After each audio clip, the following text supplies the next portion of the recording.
Millions of us have been swept up in the color and drama of the Olympic Games. But the Beijing Stadium is not the only arena for global competition. Now, after decades of dominance, will the United States soon be passing the torch? Here's Martha Teichner.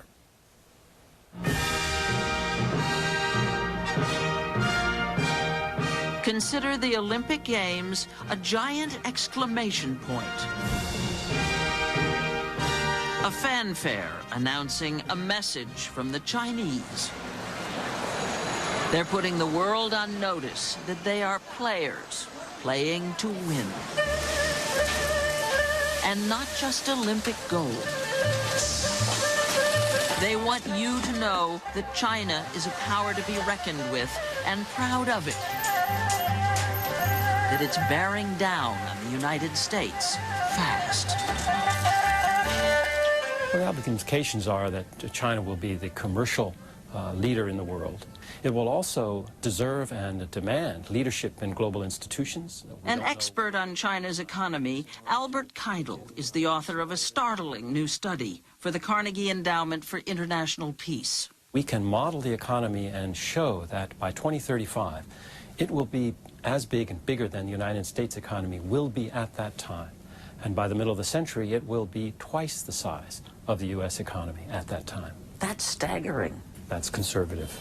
Just in case you missed that, in less than 50 years, China's economy will be the largest in the world, twice the size of the U.S. economy. So where will that leave the United States? Are we slipping? Are we reaching some inevitable tipping point that will change the world as we know it? Is the golden age of America coming to an end? What's happening right now is the world is moving beyond America because the future is in many ways being shaped in distant places by foreign people. Fareed Zakaria is editor of Newsweek International. His book, The Post-American World, is a bestseller. That's the big shift from a world in which America was at the center economically, financially, culturally, militarily, politically, to a world in which there are many centers and many forces from India to China to Brazil to South Africa that have to be taken into account. The meltdown in the U.S. economy at the moment isn't helping. The price of gas, the mortgage crisis, the weak dollar. The cost, both monetary and political, of the wars in Iraq and Afghanistan. But the shift, according to Zakaria, is more fundamental. This is not happening because America is failing or declining. It's happening because the rest are rising. And it's happening because the natives have gotten good at capitalism. And it's happening right under our noses. America's beverage, Budweiser beer, is now owned by Belgians. The government of Abu Dhabi last month bought a 90% stake in New York City's iconic Chrysler building. And isn't the United States supposed to be the place with the biggest and best of everything? The tallest building in the world isn't in New York or Chicago anymore. It's in Taipei. The Mall of America in Bloomington, Minnesota, once the world's largest, isn't even in the top 10 now.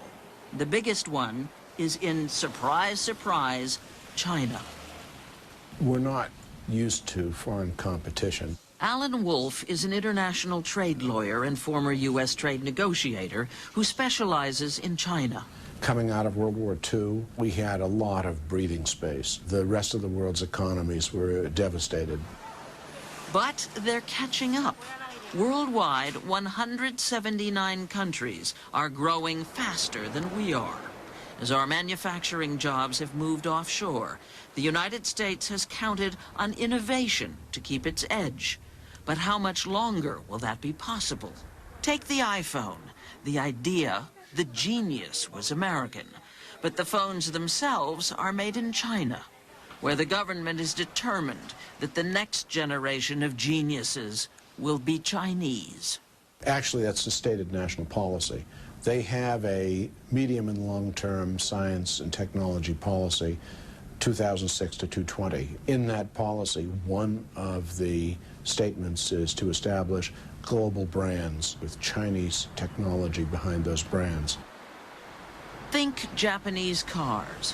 When they arrived here in a big way in the 1970s, Detroit didn't see what was coming.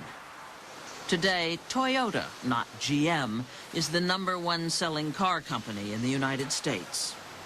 And just find an American community that wouldn't like a Toyota plant putting people to work. China wants to be next. And how important is innovation and having your own patents for hire? It's our life's blood. You know, Hire applies for 2 patents every single day.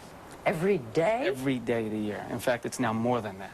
Michael Jamal is president and CEO of Hire America. Never heard the name? Just wait. Right now, Chinese-owned Hire is trying to buy GE's appliance division.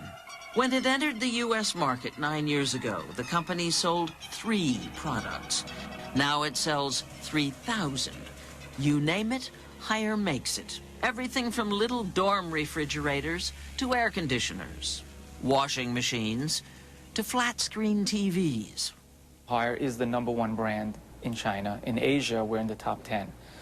The objective here in the United States is also to build the market share to be in the top 3 in the United States. Hire is a pioneer, the first big Chinese manufacturer to build a plant in the United States. A $40 million refrigerator factory outside Camden, South Carolina. The Chinese flag hangs alongside the stars and stripes. Now, this is an American plant. It's run by Americans, and it is staffed by Americans. It is owned by the Chinese. Joe Sexton is president of Hire American Refrigerators. How many people work here right now? We have 125 hourly employees and 30 salary employees. Half these people used to work in the textile industry. They lost their old jobs to lower-paid workers in Asia. So this is globalization in reverse. We've been really whacked in textile job loss. We lost about 95,000 direct textile jobs in that process. South Carolina Governor Mark Sanford says that thanks to foreign investment, the state has made up those losses and then some. The 600-plus foreign companies operating in South Carolina account for 1 out of 5 manufacturing jobs. They employ nearly 200,000 workers. Capital goes to where it's loved. And we try to be very inviting on that front, not just in terms of tax policy and regulatory policy and other things, but also in terms of direct relationship. That's happening at the local level in the United States. The federal level is oblivious to it. International trade lawyer Alan Wolf says the federal government, the president, Congress, must face the new reality of global competition. We have to change our tax policies, change our immigration policy. We made the United States a magnet, an attractive place for the best and the brightest in the world. We frustrate that by saying, you get a PhD here, and that doesn't matter. Right now, we're throwing you out. That is very self-destructive behavior. We save too little, we consume too much. We borrow too much from the rest of the world. We use energy in a profligate and wasteful fashion. We have a foreign policy that is... We've got to change, and soon, says Fareed Zakaria, if we want to hang on to the wealth and influence we have. I think if we don't, in the next few years, 4 or 5 years, make the necessary adjustments, what you'll see is something that looks a little like the trajectory of the British Empire in the 20th century. It's not that Britain collapsed, it's that it just slowly faded away in significance, in power and wealth.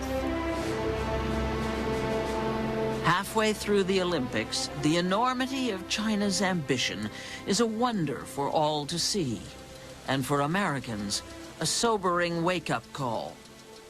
At one level, a post-American world is a sign of American failure, and at another level, it's a sign of glorious success. Why is this happening? Because countries around the world are doing what we've been telling them to do for the last 60 years. Open yourselves up to capitalism, to free trade, to technology. But Zakaria worries that one day historians will write about how the United States globalized the world. but forgot to globalize itself.